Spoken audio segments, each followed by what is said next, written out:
Chicago Bears fans. Welcome back to Let's Talk Chicago Bears. Okay, so first of all, you notice my new microphone? Yeah, this is it, man. I'm rocking it, aren't I? I am rocking it. So yes, it stands by itself, or I can hold it. So we're gonna do today is gonna be, just put it here and getting used to it. Um, I'm getting more professional by the week. It's just awesome. Friday, I think I'll add my lighting system to it. I finally got the microphone hooked up, so I can look more and more professional. Don't you love it? So, fans, let's get to the game. Let's get to what happened yesterday. We all know it. We all knew it was coming. We knew that they were going to lose the game. I mean, really, we didn't. We had so many good players out. We backed into the playoffs. You know, really not that good of a team. They've got some work to do, but we'll go over a few things. I didn't do too much with stats because the season's over, so it doesn't really matter. We don't get to see tomorrow like the New Orleans Saints do. But they won fair and square. The game was 21-9. It could have very well been 50-9. Let's face it. But the defense. Our defense showed up yesterday considering all the obstacles in their way, including a very bad played offense by their offensive players. I mean, come on. They were on the field 38 minutes and 58 seconds, opposed to New Orleans defense was only on the field 21 minutes. So basically, time of possession, Bears 21 minutes, New Orleans 38-58. I mean, seriously, it could have been easily 50-9. I mean, think about it. So it really was quite remarkable that we were in it in the first half. So let's all face it. If number 83 Wims catches that pass from Mitchell, that was right there in his hands. I could have caught it. I think Virginia McCaskey, who is 98, could have caught that ball, for cripe's sake. So I'm just wondering, Wims, did you have some money on that game or something, and you didn't want the score to be 10-7 at that point?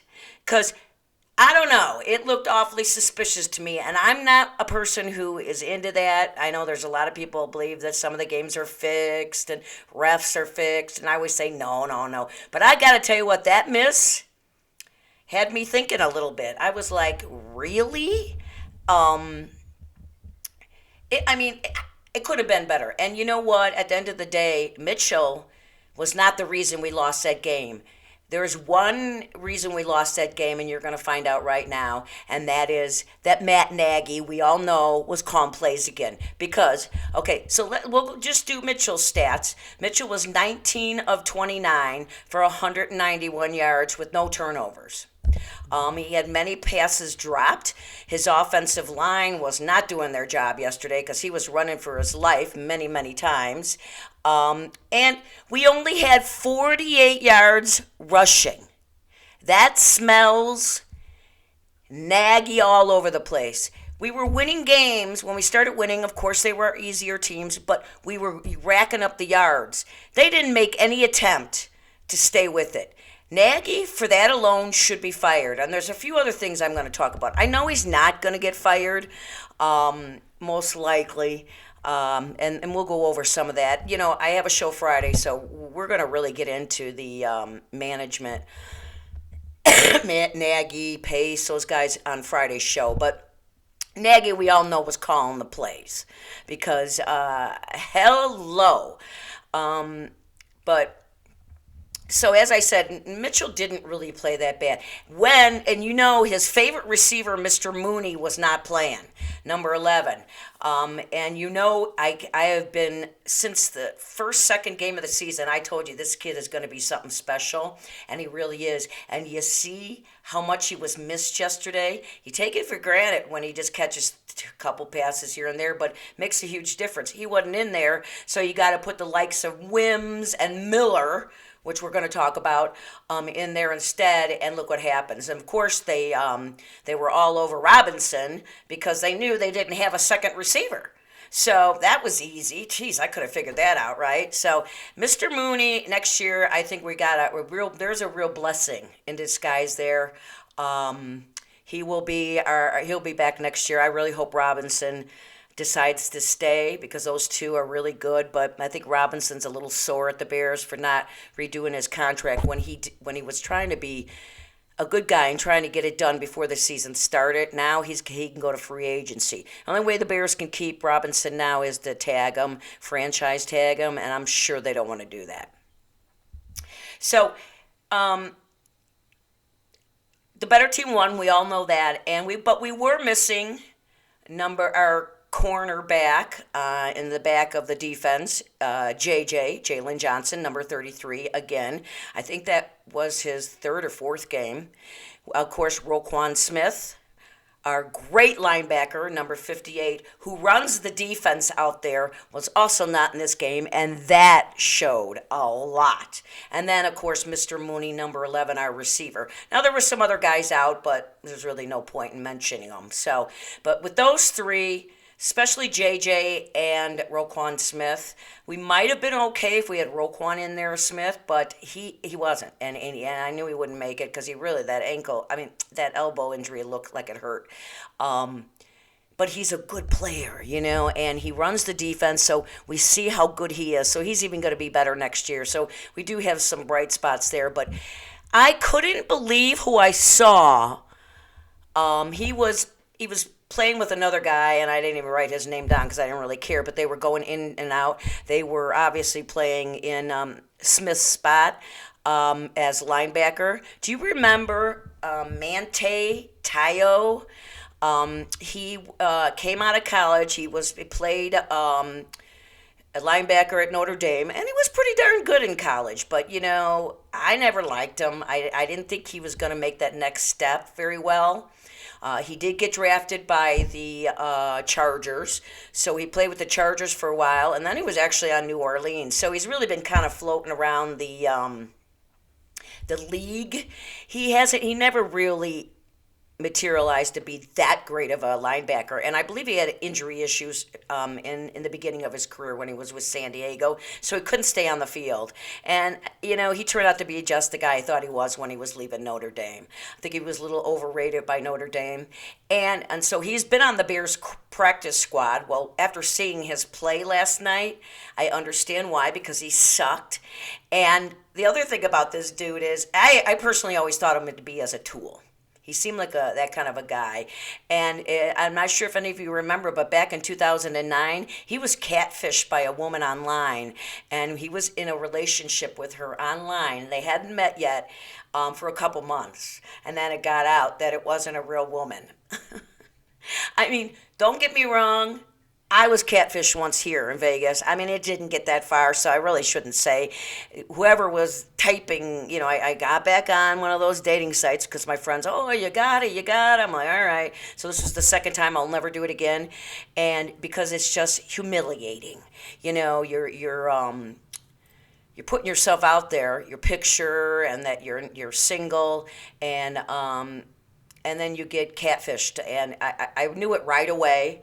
The first day I got an email, my friend, actually a girlfriend of mine who was super awesome, Sue, I read it to her and she's like, oh my God, that's catfish. And she was like, she looked it up online and all the stuff he did, the misspellings, how it was, how long it was, that the profession this guy was in all smelled catfish. So I kept asking him, what side of the valley do you live on? I asked him 3 times. He never answered. So the next day I knew, and I cut it off, and I left the dating site. And I'll never do one of those again. So way more information than you wanted to know. But I did want to say that guy was catfished in 2009. I mean, I guess it could happen, but come on. I'm old, but and I saw it right away. I didn't date this guy for 2.5, 3 months, right?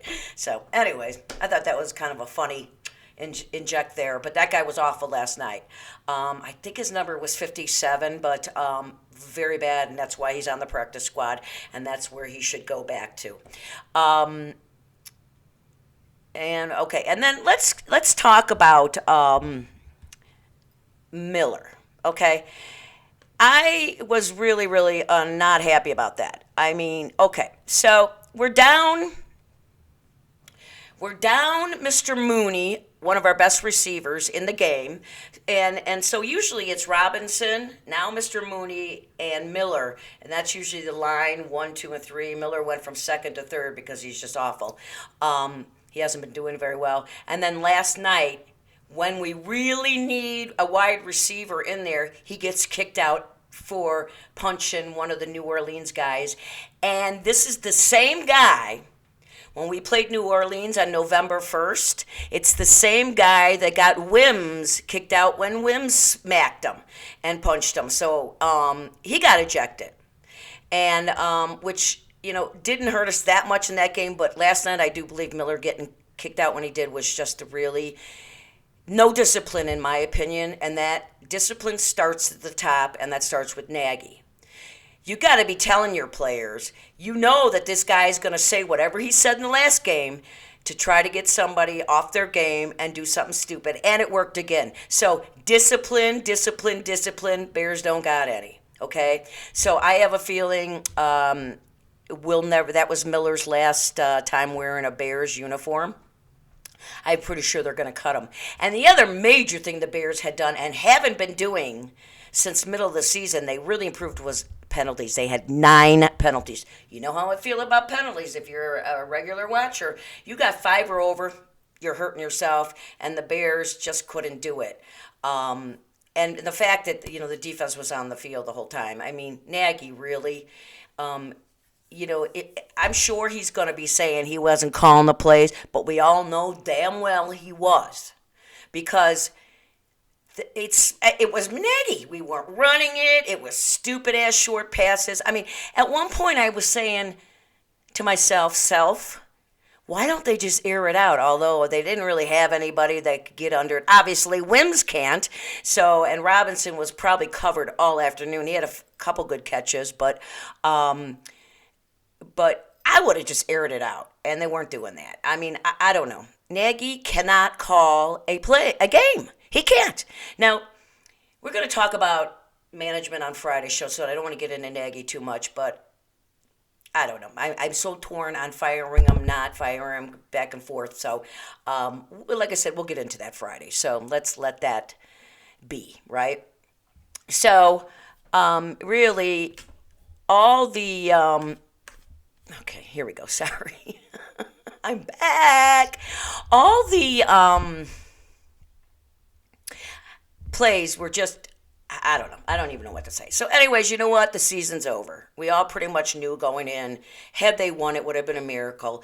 And had the Bears won, they would have had to play Green Bay on Saturday. So it's probably better that they lose to New Orleans rather than Green Bay 3 times, because that would have just been sucked 3 times. I mean, although a lot of the odds are usually that you play 3 times, you usually win that one, but the Bears aren't good enough. So it kind of sucks that the Bears season is over already. It seems like I just started these shows, but it has been a blast. I'm going to stay on the air. I'm going to do 1 to 2 shows through the playoffs for sure. And then after the Super Bowl, if anything happens big during the week, look for me, because I'll talk about it. Anything happens, if there's any trades, any releases, any firings, I will come on and talk about it. Of course, I'll be back when the draft is coming around in late April.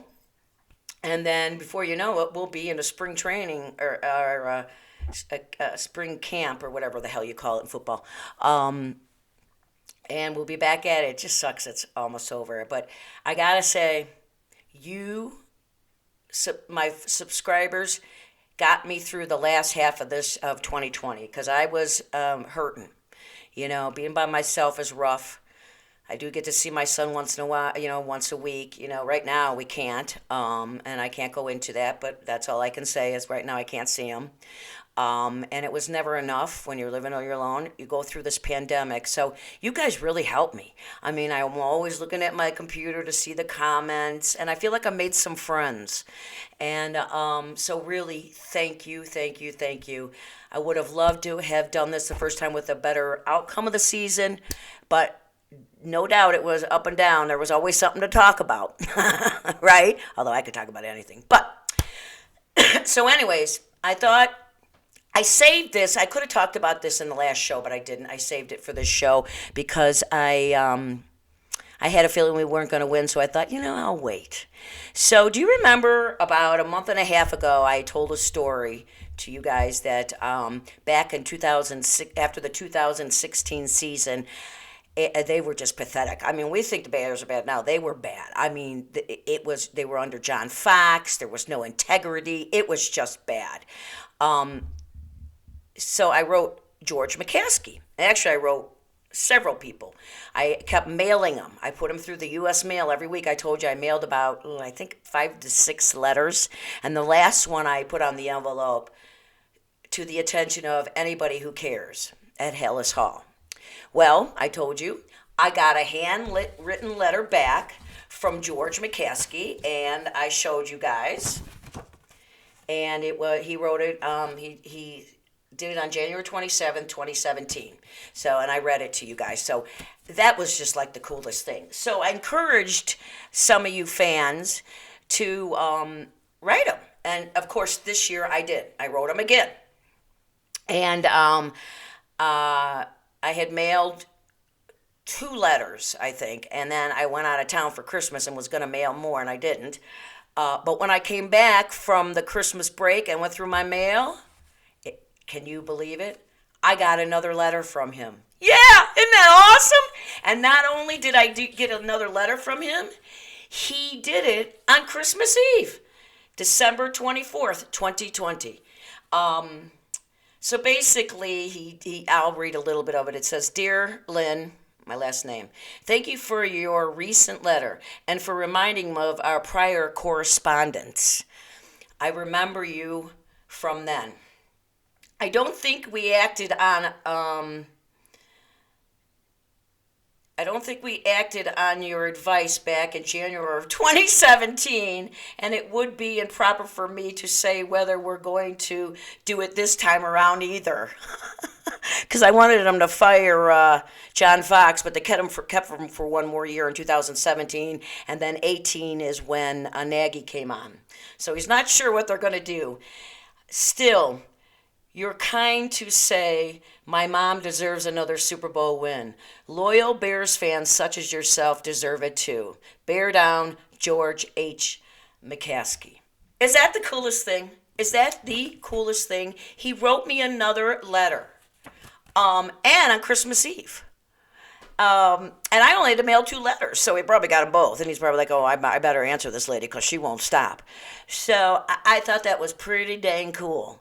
I don't email them. I put them in the actual U.S. mail, so he can hold in his hand. I do type it by hand because my handwriting is atrocious, but it is mailed. So I still call that a handwritten note. But I am, like, these 2 letters are keepers. So my goal for you, for my show and my fans out there is I am going to work tirelessly to get George McCaskey to do an interview on this show. I don't know when it's going to happen, but I am going to work and work and work. And I'm going to try my best. Wouldn't it be freaking awesome if this old lady, face and all, could get him on my show? That would be awesome. Actually, I was looking into him recently, but he's married. Now that would be a perfect setup for me, wouldn't it? I love football. He is football. He's around my age, but nah, it never works out. The good ones are all taken. Anyway, so I thought you guys would really think that was cool. This is my second one. I mean, when I got home from Tennessee at Christmas and I saw a letter from the Bears, I was flipping out. I'm like, this is great. So, yeah, I mean, it sounds silly, but for the 62-year-old woman pushing the 63, made my day. So we'll see, Bears fans. That's my goal. And I'm going to keep preaching this. Starting March 1st, I'm going to do another show, and it's going to be called Let's Talk Chicago White Sox. Sorry, Cubs fans, if there's some Cubs fans, but you know what? Don't forget about me. I'm fun. You know that. And during baseball, I am going to practice doing some shows live while the game's going on so that by the time football starts next year, I'm going to be good at it because I'd like to do a live show with you all. So, and if this pandemic ever goes away, I was thinking we could have a convention here in Vegas with all the fans of Let's Talk Chicago Bears for a weekend. Now, wouldn't that be awesome? Rock and roll, baby. All right. I'm done yapping. Again, I can't thank you enough. You guys have been great. Don't stop watching. Look for me on Friday. Remember, I'll be here through the Super Bowl. I love football. I love the Bears and I love football. A lot of people out there, like maybe a lot of you are more just into the Bears. I'm into football, period. So, I watch college and pro. I watched 6 games this weekend. And actually, all of them were pretty good until the Bears game and the Pittsburgh game. Although I sat there with my mouth open. During the Pittsburgh game, I was just shocked. 1 second into the game, they were down 7-0. I'm like, I feel like I'm watching the Bears. Deja vu. I had to, oh yeah, no, it's Pittsburgh and Cleveland. But I'm glad Cleveland won because I like when the Bills and Cleveland, teams that haven't been in it for a long time, win it. Kind of like if the Bears would ever do that. So, and let's hope Green Bay loses on Sunday or Saturday. Okay, let's keep our fingers crossed. At least we don't want our foes to go to the Super Bowl because I want to watch the Super Bowl. And if Green Bay's in it, that's just going to suck. So anyways, again, thank you, fans. Really, you're awesome. Really, really great people. I feel like I, again, met some friends. And I know some old friends watch the show. And I've got new ones now. And remember, as always, let's stick together. We're in a new year now, but the problem still exists. So we have to get through this together. Help one another, love one another, and we'll get through this. And I'll see you on Friday. And I wonder if I should have a new sign-off, seeing how I've got a microphone. Nah, I don't think so.